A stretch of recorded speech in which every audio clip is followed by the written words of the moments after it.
할렐루야. 아멘. 우리가 읽고 또 우리가 신앙의 기준으로 삼고 있는 이 성경책은 아주 기본적으로 명령하는 명령의 책입니다. 물론 설명하는 부분도 많이 있지만 하나님께서 설명했을 때 우리 인간이 그것을 100% 다 이해하기가 힘든 면이 있습니다. 우리 인간 스스로의 제한성을 가지고 있기 때문에 하나님께서 우리에게 가르쳐 주신 만큼만, 하나님께서 우리에게 보여주시고 계시해 주신 만큼만 이해할 수 있기 때문에 성경은 기본적으로 설명에 치중하는 책이 아니라 우리에게 가장 필요한 것, 하나님이 원하시는 것을 우리에게 명령하는 것으로 치중하는 그러한 책인 것입니다. 그래서 성경은 명령의 책이라고 할 수가 있겠습니다. 성경은 율법을 비롯해서 많은 명령을 하고 있지만 그 많은 명령 중에서도 특별하게 가장 핵심이 되는 중요한 명령을 3대 명령이라고 하고 있습니다. 그래서 그 3대 명령을 우리가 잘 알고 가르쳐 지키는 것이 중요하다고 성경은 말하고 있는 것입니다. 그러면 가장 중요한, 우리가 꼭 잊지 말아야 할, 항상 기억하고 실행해야 할 그 3대 명령은 무엇인가? 첫 번째는 문화명령이고, 두 번째는 삶의 명령이며, 세 번째는 성교 명령인 것입니다. 성경은 창세기 1장 28절을 통해서, 성경 초반부를 통해서 우리에게 문화명령을 가르치고 있습니다. 우리 창세기 1장 28절을 한 목소리로 읽겠습니다. 시작. 하나님이 그들에게 복을 주시며 하나님이 그들에게 이르시되 생육하고 번성하여 땅에 충만하라. 땅을 정복하라. 바다의 물고기와 하늘의 새와 땅에 움직이는 모든 생물을 다스리라 하시니라. 이처럼 우리 하나님은 우리 인간에게 이 온 지구와 온 세상과 그 속에 있는 모든 생물을 정복하고 다스리라라고 하는 명령을 주십니다. 하나님의 인간을 향한 첫 번째 명령인 것입니다. 하지만 여기서 여러분들이 잊지 말고 꼭 알아야 할 것은 뭐냐면은, 우리가 정복하고 다스릴 것은 눈에 보이는 이 생명체뿐만 아니라 눈에 보이지 않는 이 사회를 움직이고 있는 문화와 정치, 철학과 사상조차도 하나님의 영역이므로 그것까지 우리는 정복하고 다스려야 한다라는 것입니다. 많은 사람은 지구의 문제에 대해서, 정치의 문제에 대해서 관심을 가지면서도 정작 하나님이 우리에게 맡기신 이 사회의 문제에 대해서는 관심을 가지지 않는 사람들이 참 많이 있습니다. 하지만 우리가 꼭 알아야 할 것은 하나님의 영역은 교회에만 머물러 있는 것이 아니라 하나님의 영역은 이 온 우주 전체가 하나님의 영역이다라는 것입니다. 그래서 우리 그리스도인들은 성경의 가치관을 잘 배워서 교회에서뿐만 아니라 우리가 직장에서 직장생활을 할 때 또 온 사회를 통해서 관여함으로 인해서 이 온 세상이 하나님의 가치관으로 잘 움직여갈 수 있도록 노력하는 것이, 또 그렇게 해야 하도록 명령하는 것이 문화명령이라고 하는 것입니다. 하나님은 문화명령에 의해서 두 번째 명령을 우리에게 주셨는데, 요한복음 13장 34절과 35절을 통해서 삶의 명령을 주십니다. 새 계명을 너에게 주노니 서로 사랑하라. 내가 너를 사랑한 것 같이 너희도 서로 사랑하라. 너희가 서로 사랑하면 이로써 모든 사람이 너희가 내 제자인 줄 알리라. 결국 우리가 기독인으로서 이 땅을 살아갈 때 어떤 자세와 어떤 태도로 살아가야 할 것인가, 복잡하게 생각할 것이 없이 새 계명, 요한복음 13장 34절과 35절만 기억하면 되는 것입니다. 결국 하나님께서 우리에게 가르쳐 주신 삶의 태도는 사랑의 태도인 것입니다. 우리가 어떻게 이 삶을 살아갈 것인가, 어떻게 내가 자아로서 이 땅을 살아갈 것인가 라고 했을 때 사랑의 자세로, 첫째는 하나님을 사랑하고, 둘째는 하나님을 사랑한 만큼 또 내 몸만큼 내 이웃을 사랑할 때 삶의 계명을 이루어 가는 것입니다. 그리고 하나님께서는 이 두 개의 계명을 주셨을 뿐만 아니라 마지막으로 부활하신 후에 40일 동안 이 땅에 유하시면서 많은 사람들에게 자신의 모습을 보이시고 마지막 교훈을 12제자에게 주시고 하늘나라로 승천하시기 바로 직전에 마지막 유언과도 같은 명령을 하셨는데, 그것이 바로 성교 명령인 것입니다. 우리는 마태복음을 보시면은 마태복음 28장으로 구성되어 있는데, 마태복음 마지막 장, 마지막 절 28장 19, 20절에는 이렇게 쓰여 있습니다. 그러므로 너희는 가서 모든 족속으로 제자를 삼아 아버지와 아들과 성령의 이름으로 세례를 주고 내가 너에게 분부한 모든 것을 가르쳐 지키게 하라. 볼지어다 세상 끝날까지 내가 너희와 항상 함께 있으리라 하시니라. 제가 암송하는 것은 구버전입니다. 신버전이 아니라 저 옛날에 암송을 했기 때문에 약간 차이가 있을 수가 있어요. 그리고 가서 모든 족속으로 제자를 삼으라 라고 말씀하시는 것이 선교 명령인 것입니다. 그럼 우리가 이 땅에서 신앙생활을 할 때 어떻게 신앙생활을 하는 것이 가장 올바르고 성경에 부합한 신앙생활인가? 쉽게 이야기하면 이 3대 명령을 잘 받들어서 균형 잡힌, 밸런스 잡힌 신앙생활을 하는 것이 바로 신앙생활을 잘하는 것입니다. 어떤 사람은 아주 열심히 교회에서 서로 사랑하는, 사랑에 있어서 모범을 보이는 성도가 있어요. 사랑은 아주 잘해요. 삶의 명령을 잘 지킵니다. 그런데 문화 명령에는 전혀 관심이 없는 사람이 있어요. 이 사회가 어떻게 돌아가는지. 하나님은 분명히 이 사회를 우리에게 맡기셨는데 우리 자녀들이 이 사회에서 살아가고 있는데 이 사회가 반그리스도적인 그런 가치관과 행태로 흘러가고 있음에도 불구하고 전혀 관심이 없는 분이 있다라는 거예요. 또 정반대로 어떤 분은 사회 문제에 관심이 많고 정치 문제에 관심이 많고 또 경제 문제에 관심이 많은데 그 사람의 내부를 딱 살펴보면 사랑이 전혀 없고 더 나아가서는 그냥 한 영혼을 전도하고 한 영혼에게 정말 복음을 전파하는 성도에 아예 담을 쌓고 사는 사람들이 있다는 것입니다. 이런 사람들은 반쪽 신앙을 하고 있다고 우리는 말할 수가 있을 것입니다. 여러분들이 진정으로 하나님께서 원하시는 삶을, 균형 잡힌 삶을 잘 살아서 하나님의 심판대 앞에서의 심판을 대비하시고자 한다면 이 세 개의 명령, 문화 명령과 삶의 명령과 성교의 명령을 균형 잡히게 이루어가야 할 줄로 믿습니다. 여기서 아멘이 나와야 합니다, 여러분들. 너무 진지하게 듣지 마시고 들으시면서 아멘도 하시고 자유롭게. 오늘의 본문을 보시면은 에스겔서가 나오고 있는데 에스겔서의 내용 중에서도 절정에 해당되는 그러한 부분입니다. 말로 해서는 잘 이해가 안 되니까 그림으로 한번 띄워주시기 바랍니다. 파워포인트 한번 띄워주시기 바랍니다. 그림을 보시면은 저 위에 성전에서 물이 흘러나옵니다. 근데 저 그림이 약간 잘못된 게 성전은 성전과 성수와 지성소는 문이 하나밖에 없죠. 어디에 있습니까? 항상 동쪽에 있죠. 근데 이쪽은 지금 서남쪽으로 되어 있는데 제가 그린 그림이 아닙니다. 좀 다른 사람이 그린 그림인데 좀 잘못됐어요, 이게. 동쪽에서 물이 흘러나와야 돼요. 동쪽에서 물이 흘러나와가지고 쭉 물이 흘러나오는 것마다 고기가 팔딱팔딱 뛰고 그 옆에 많은 나무들이 자라나고 있는 것들을 보게 됩니다. 사막 같은 곳에서. 그리고 그 물이 흐르고 흘러서 어디로 흐르느냐? 염해, 즉 사해, Dead Sea, 죽어있는 바닷가로 흘러가서 그 죽어있는 바닷가를 살리는 역할을 한다라고 에스겔서의 오늘 47장 본문은 말하고 있는 것입니다. 에스겔은 수많은 이스라엘 민족과 함께 바벨론으로 포로로 끌려갔던 사람입니다. 그는 이스라엘의 제사장이요 동시에 선지자였습니다. 그는 온통한 마음을 가지고 에스겔은 온통한 마음을 가지고 바벨론으로 끌려갔는데 온통한 마음과 절망 가운데 있는 그 이스라엘 민족 한가운데서 하나님은 특별하게 에스겔을 선택하셔서 수많은 환상을 보여주신 것입니다. 그래서 우리가 읽고 있는 이 에스겔서는 에스겔이 하나님으로부터 받은 그 어마어마한 환상을 기초로 해가지고 쓴 위대한 책입니다. 에스겔은 많은 환상을 하나님으로부터 받았지만 그 환상 중에서도 가장 절정에 이르고 가장 중요한 환상 중에 하나가 바로 오늘 47장에 나오는 본문인 것입니다. 에스겔서의 주요 내용은 크게 두 파트로 나누어져 있습니다. 첫째 파트는 하나님께서 이스라엘 민족을 심판하는 내용입니다. 하나님은 정의 하나님이시고 공의 하나님이시기 때문에 용서하심에도 불구하고 우리가 잘못한 분야에 대해서는 반드시 처벌이 따릅니다. 다윗도 하나님께서 사랑하는 자였지만 그가 범죄했을 때 결국 하나님은 용서하셨지만 그의 죄가를 치르고 용서하게 하셨습니다. 그래서 우리는 이걸 잘 기억해야 돼요. 내가 이걸 해도 용서해 주시겠지. 물론 용서는 합니다. 근데 죄가를 치러야 하는 것입니다.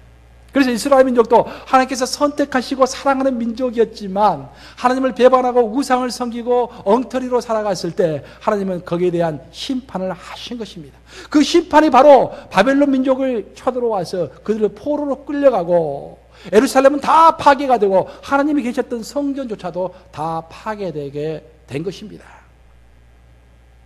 하지만 하나님은 우리에게 심판만 하시고 끝마치는 하나님이 아니시라 정말로 놀랍고 감사하게도 하나님은 심판 이후에 우리를 불쌍히 여기시고 긍휼히 여기셔서 반드시 회복의 역사, 축복의 역사를 가져오신다라는 것입니다. 그래서 우리가 알아야 할 신앙의 법칙 하나는 뭐냐면, 내가 죄를 지었을 때 통탄하고 하나님 앞에서 아뢰고 저 눈물을 흘려야 합니다. 그때 하나님은 우리를 처벌하실 겁니다. 그때 너무 낭망하지 말라라는 거예요. 이 어두움의 처벌 기간이 다 지나고 나면은 하나님의 회복의 역사, 축복의 역사가 기다리고 있다라는 것입니다. 아멘. 오늘은 바로 이 에스겔서 47장의 본문은 이 파괴된 그 예루살렘에 하나님의 성전이 다시 서고, 하나님의 성전이 서 있으니까 떠나갔던 하나님의 임재가 다시 성전으로 들어오시고, 하나님의 임재가 성전으로 들어오신 다음에 거기에서 생명의 물이 졸졸졸 흐르는데, 처음에는 조그맣게 흘렀는데 나중에는 점점 그 물이 불어나더니 그 물이 가는 곳마다 사막과 같은, 광야도 같은 모든 죽어버린 생물들이 다시 살아나고, 오직 볼 수 없었던 고기들이 팔락팔락 다시 몰려들고, 그 옆에 수많은 나무들이 우렁차게 울창하게 서 있는 그런 환상을 에스겔은 보게 된 것입니다. 성전의 이 환상은 아주 중요한 환상이라고 할 수 있는데, 이 환상의 주제는, 특히 중심 주제는 크게 세 가지입니다. 첫째는 성전이 있고 세상이 있고 그 가운데 물이 있는 것입니다. 거룩한 성전과 속된 세상은 엄격하게 구분되어 있어요. 그렇죠? 엄격하게 구분되어 있어요. 그런데 성전과 세상이 구분되어 있는데, 그 구분되어 있는 성전과 세상을 연결시키는 것이 있는데, 그것이 바로 뭐다? 물이라는 것입니다. 물. 그럼 그 물이 무엇인가? 그 물은 물론 하나님의 임재라고 설명할 수도 있고, 성령, 하나님의 영이라고 설명할 수도 있겠습니다. 하지만 우리는 성전이 없는 신약의 시대를 살아가고 있는 사람들입니다. 그러면 우리에게 주는 에스겔의 47장의 메시지는 무엇인가? 그래서 알아보기 위해서는 물이 무엇인가라는 것을 먼저 생각해 봐야 합니다. 물이라는 것은 무엇입니까, 여러분? 물이라는 것은 생명을 만들어내는 것입니다. 물이 있는 곳에 생명이 싹 트는 것입니다. 그러면은 우리의 신앙에서 죽었던 생명에게 영원한 생명을 주는 것이 무엇입니까, 여러분? 그것은 바로 복음인 것입니다. 그래서 이 신약의 시대에 에스겔서 47장을 해석한다면은, 그것은 에스겔서 성전에서 나오는 그 생명수는 바로 오늘날 복음인 것입니다. 복음이 지나치는 곳마다 죽었던 생명들이 다시 살아나서 영원한 영생을 얻게 되고, 복음이 스쳐 지나가는 곳마다 그 가난했던 곳이 정신적으로, 물질적으로 풍요로운 역사를 이루게 되며, 복음이 지나가는 곳마다 깨졌던 심령들이 다시 한번 회복을 얻게 되는 것입니다.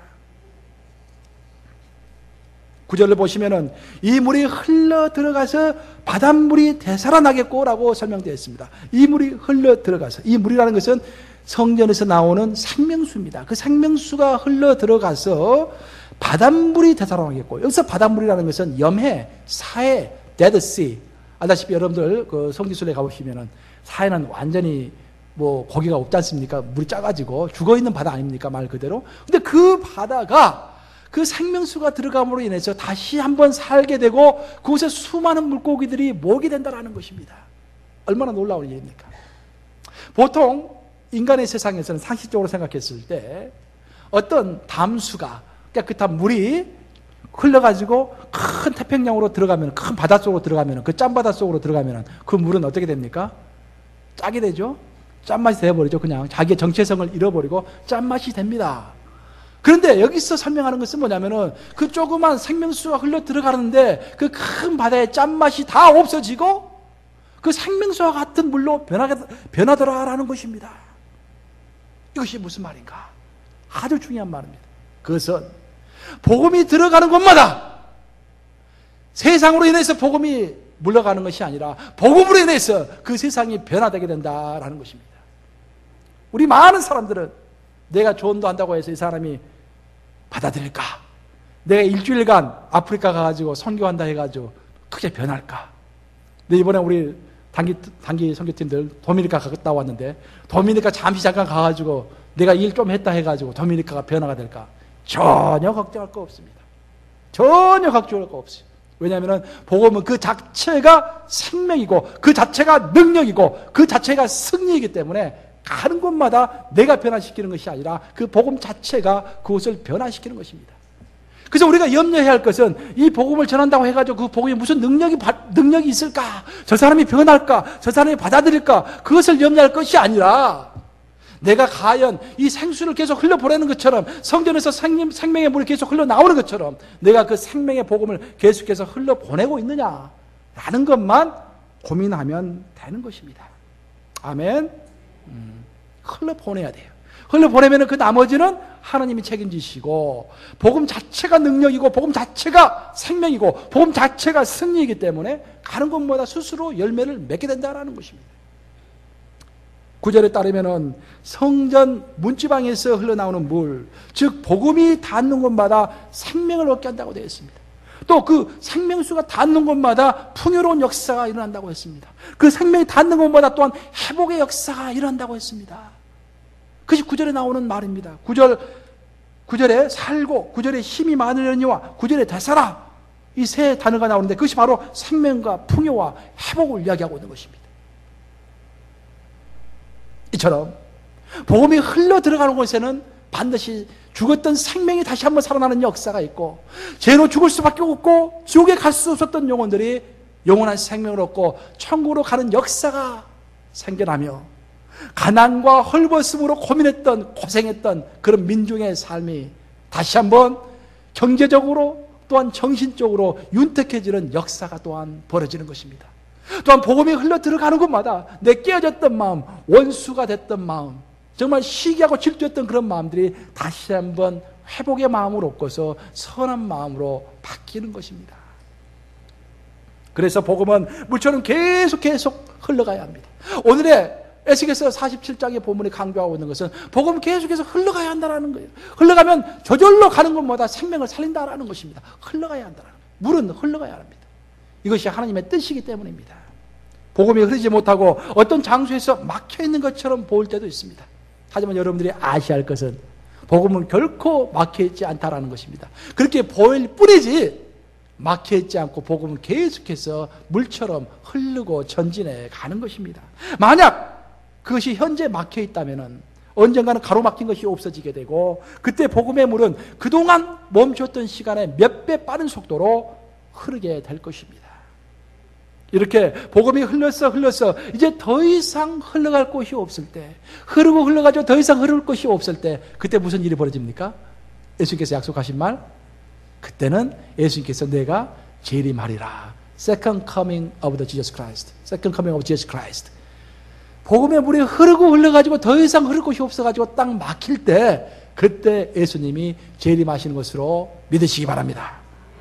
그래서 모든 그리스도인과 모든 교회는 예외 없이 이 생명의 물을 흘려보내는 작업에 동참해야 하는 것입니다. 그래서 하나님께서는 많은 명령 중에서도 마지막 명령으로 하나로 성천하시면서 마지막 애언으로 선교 명령을 우리에게 주신 것입니다. 선교 명령은 결코 피할 수가 없는 것입니다. 이것만이 내가 하나님의 나라에 기여하고 세상을 살리는 길인 것을 믿으시기 바랍니다.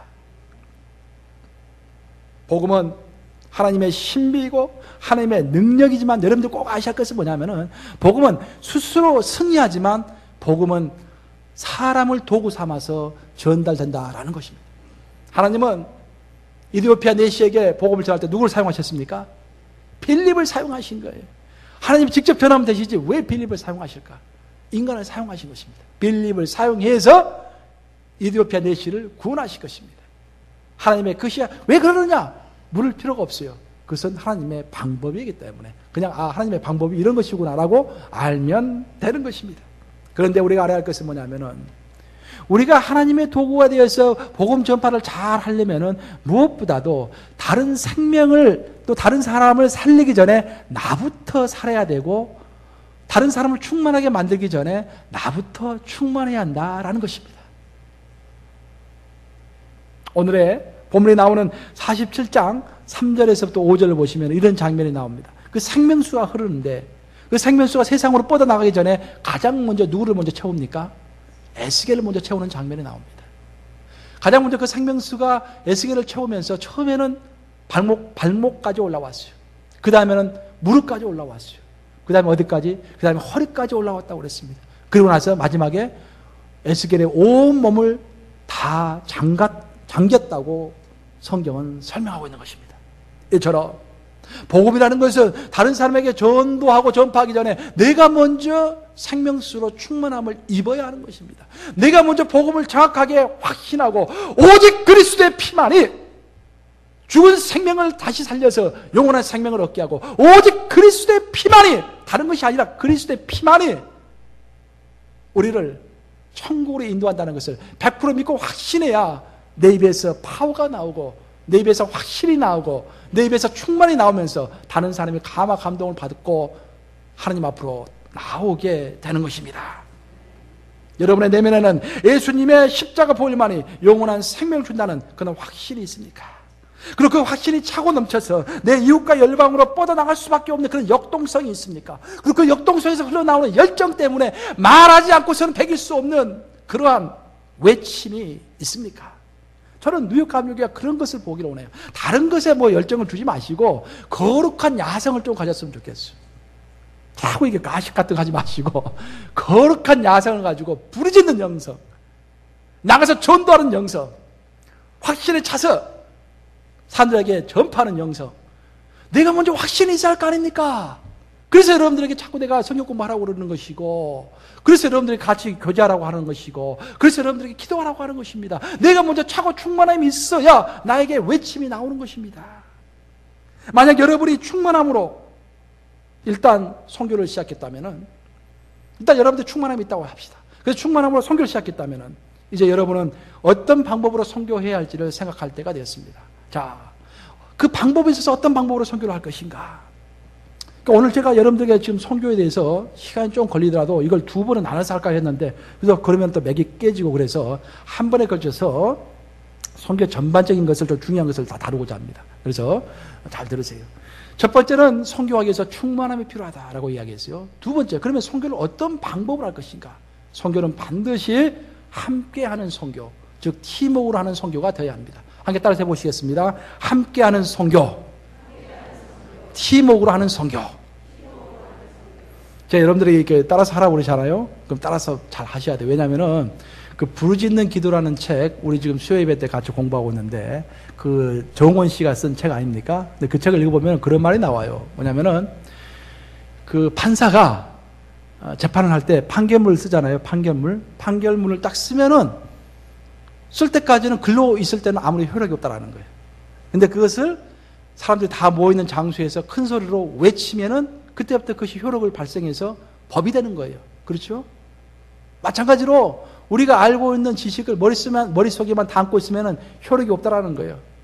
그 사람 주장에 따르면은 입으로 외쳐야만이 하늘에 있는 보화가 땅으로 내려온다라는 거예요. 그래서 마음으로 믿고 입으로 시인하라고 그랬잖아요. 우리 구원을 얻는 방법이 마음으로 믿는 것만 구원이 아니라 마음으로 믿고 입으로 시인하면 구원이 이른다고 그랬잖아요. 그래서 입으로 시인한 것이 참 중요한 것입니다. 그래서 제가 따라하라 하는 이야기를 자꾸 하는 이유는 뭐냐면은 여러분 것으로 만들기 위해서, 내 것으로 아니라 여러분 것으로 만들기 위해서 따라서 하라, 그렇게 하는 것입니다. 한번 따라서 해보시겠습니다. 함께하는 선교, 팀워크로 하는 선교. 우리 예수님은 70인 제자를 가지고 그들 데리고 선교 여행을 보내실 때 각각 보내셨습니까? 아닙니다. 우리 예수님께서 70인 제자를 선교 여행 보내실 때 2명씩 짝을 지어서 보내신 것입니다. 그리고 성령의 권능으로 본격적인 선교의 역사를 열었던 바나바와 바울도 선교할 때는 항상 혼자 한 것이 아니라 동역자를 데리고 했습니다. 처음에는 바울과 바나바 둘이서 선교했습니다. 나중에 둘이 헤어졌을 때 바나바는 누가를 데리고 갔습니까? 바나바는 마가를 데리고 가고 바울은 신라를 데리고 가고 그렇게 해서 각각 동역자를 데리고 선교를 했던 것입니다. 선교는 선교할 때 우리가 꼭 기억해야 할 것은 혼자 하는 것이 아니라 팀워크로 선교를 해야 한다는 것입니다. 전도할 때도 꼭 두 사람이 나가야 돼요. 제가 한국에서 전도할 때도 꼭 그랬어요. 저는 혼자 나가지 않고 2명 내지 3명이 함께 나갔어요. 선교할 때, 전도할 때. 그래서 한 명이 전도하면은 옆에 있는 사람들은 기도하는 거예요. 옆에서 기도. 저 사람이 마음의 문을 열게 해주십시오. 기도하는 거예요. 또 내가 이렇게 전도하면 내 옆에 있는 사람이 나를 위해서 막 기도하고 복음을 듣는 사람을 위해서 기도하는 거예요. 이 사람이 마음의 문을 열게 해주십시오라고 기도하는 거예요. 선교도 똑같습니다. 선교도 팀워크를 이루어야 돼요. 우리가 한 사람을 보냈으면은 한 사람 여기 남아가지고 그 사람을 위해서 기도하고 그 사람을 위해서 물질을 심어야 하는 거예요. 물질을 보내주고 물질을 심어야 하는 것입니다. 그것이 바로 선교인 것입니다. 영국에서 실제로 있었던 일인데 어느 날 시골 장터에서 황소 몸무게를 알아맞히는 그런 퀴즈가 있었어요. 그 뭐냐면은 자기가 이제 일정한 돈을 뭐 10불이면 10불, 20불이면 20불 이렇게 내고 사람들이 다 모여가지고 이제 황소의 몸무게가 얼만가라고 알아맞히는 거예요. 그래서 가장 근접한 숫자를 말하는 사람이 나머지 돈을 다 갖는 것입니다. 그래서 그날은 800명이 모였어요. 800명. 800명이 모여가지고 이제 몸무게를 이렇게 참 예측을 했는데 알고 보니까 뚜껑을 열어보니까 정확하게 맞힌 사람이 한 명도 없더라라는 것입니다. 800명이나 이게 좀 적어냈는데. 그래서 문득 호기심이 생긴 유전학자 프란시스 골턴은, 그러니까 학자는 이렇게 호기심 있잖아요. 이 사람이 이제 유전학자인데 프란시스 골턴이라는 사람이 그 현상을 보고서 호기심이 생겼어요. 그래서 사람들이 적어낸 숫자를 모두 다시 수집해가지고 그 사람을 조사해봤습니다. 조사해봤더니 글씨 판독이 불가능한 13장을 뺀 787장의 숫자를 모두 더한 다음에 그것을 다시 787로 나누어 보았습니다. 그 평균 점수가 나오는 거죠. 평균 숫자가 나오는 것이죠.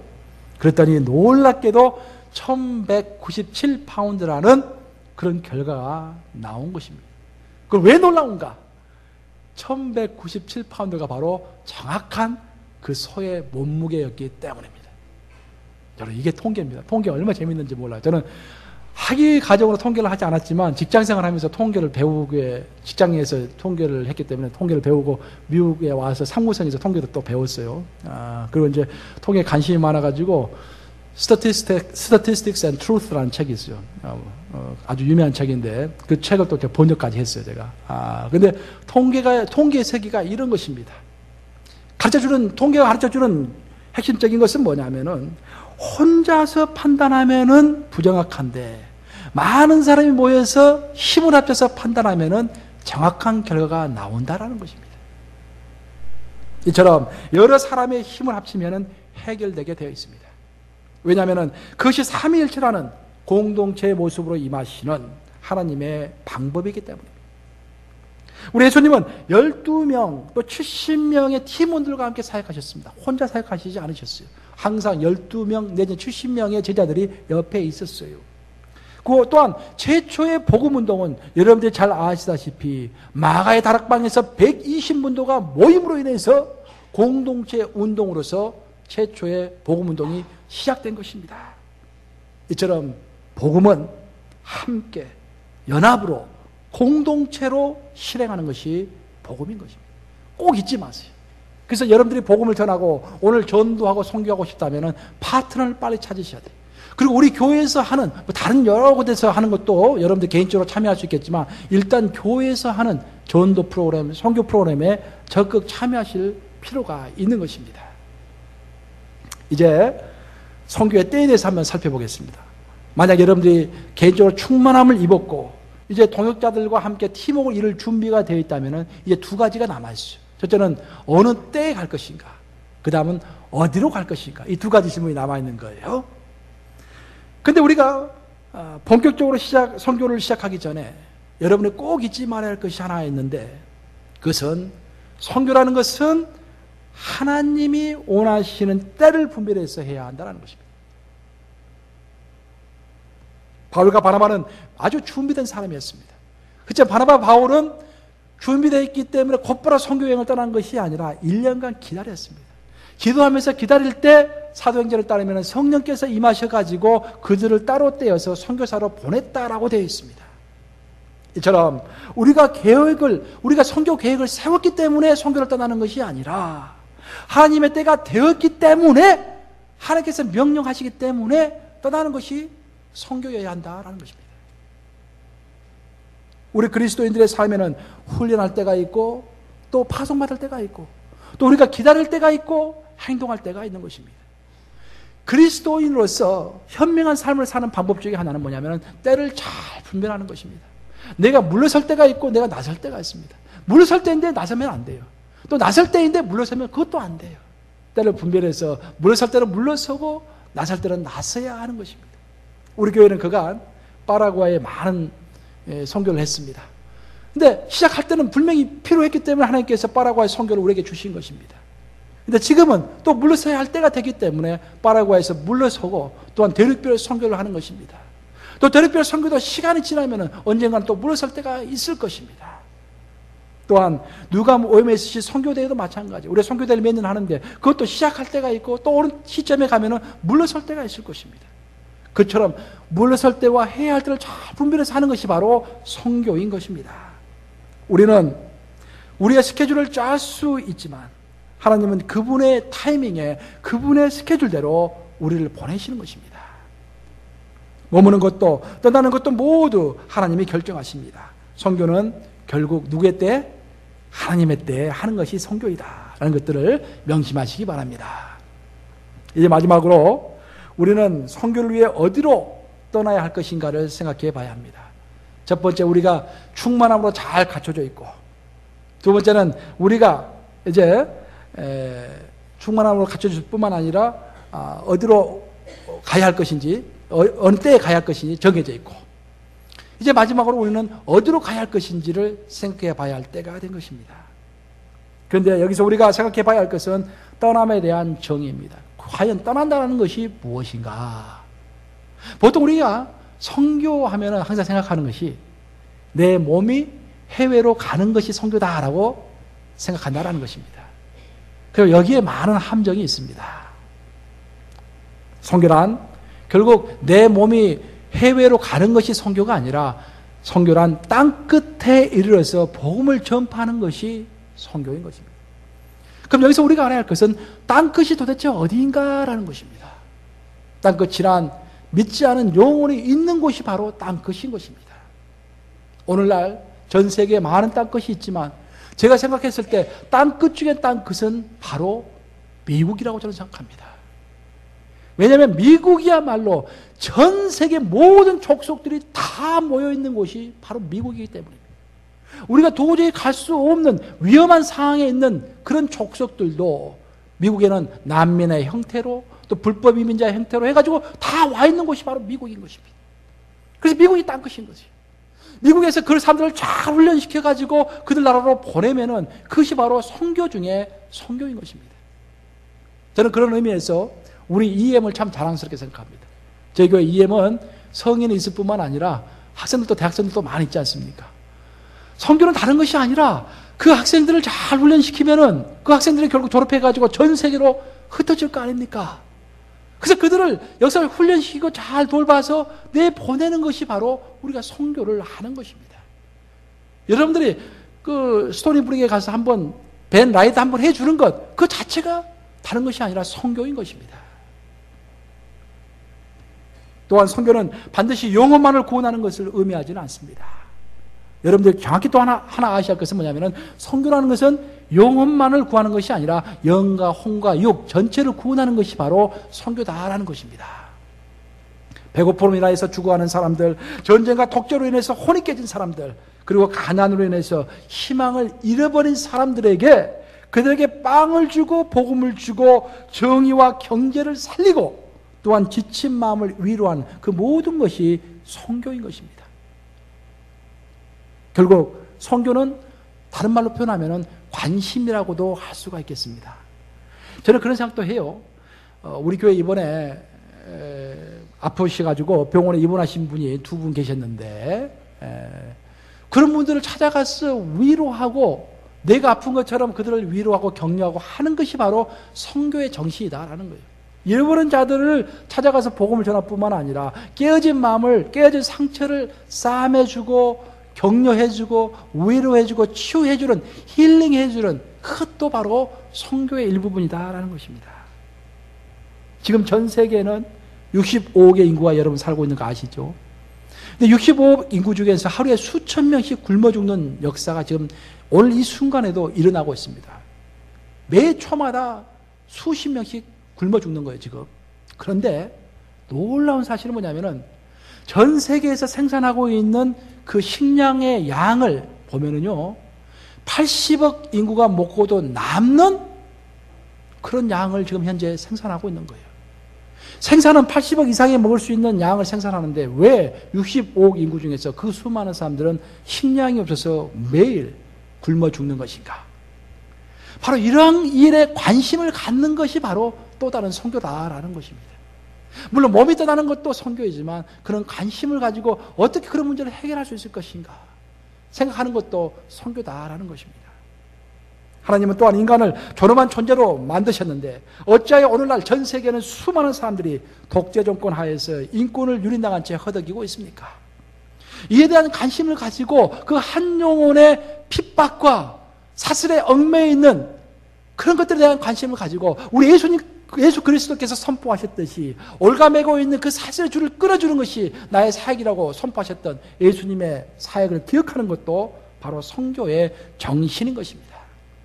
이처럼 인간의 영을 구원하는 것은 물론이고 이와 아울러 하나님의 뜻을 벗어나서 혼과 육을 억압하는 것들을 물리치고 사람들을 자유롭게 풀어주는 것 또한 선교입니다. 그래서 선교에서 떠남이라는 것은 공간적 이동만을 뜻하는 것이 아니라 믿지 않는 영혼이 있는 곳, 정의 왜곡과 경제적 빈곤함과 마음의 깨어짐이 있는 곳에 내가 예수 그리스도의 심령이 되어서 다가서는 것 자체가 선교다라는 것입니다. 내가 이런 이야기를 자세하게 드리는 이유는 뭐냐면은 선교 이야기를 하면은 사람들이 겁부터 먼저 내요. 겁부터. 아니 나를 선교사로 파송하면 어떡하나. 그리고 선교하면은 당장에 비즈니스도 바쁘고 그런데 또 선교 단기 선교 여행 떠나려면은 돈도 많이 필요하고 시간도 많이 필요한데 내가 어떻게 가라면 어떻게 하나. 이렇게 겁을 먹는 경우가 참 많다라는 것입니다. 네, 여러분들 아셔야 할 것은 뭐냐면은 선교는 반드시 내가 육체를 통해서 해외로 가는 것만이 선교가 아니라 이곳에서부터 한 영혼을 위해서 기도하고 잃어버린 자들에게 관심을 가지고 그 나라의 불공평한 경제 정의, 정치 정의를 위해서 하이티를 위해서 기도하고 도미니카를 위해서 기도하고 쿠바를 위해서 기도하는 것 자체가 바로 선교다라는 것입니다. 이제 말씀을 마치려고 합니다. 만약 여러분의 인생이 이제 한 달밖에 남지 않았다면은 그래서 이제 여러분의 일생을 하나님 앞에서 곧 결산해야 할 때가 됐다면은 여러분의 일생은 하나님의 선교 명령에 적절히 응답했던 일생이라고 생각하십니까?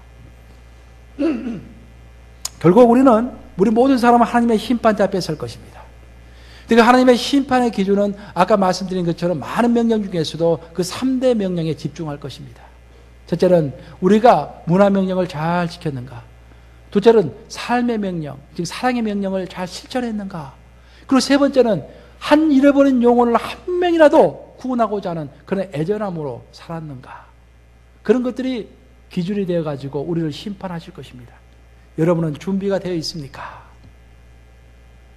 우리가 구약에 나오는 야베스 기도를 참 좋아합니다. 내 지경을 넓혀주시고 나에게 복을 주시옵소서. 하지만 우리가 지경을 넓혀달라고 아무리 부르짖더라도 우리가 익숙한 자리를 박차고 떠나지 않는다면 어떻게 우리의 지경이 넓어지겠습니까? 일단은 내가 박차고 일어서야만이 내 지경이 넓어질 수가 있지 않겠습니까?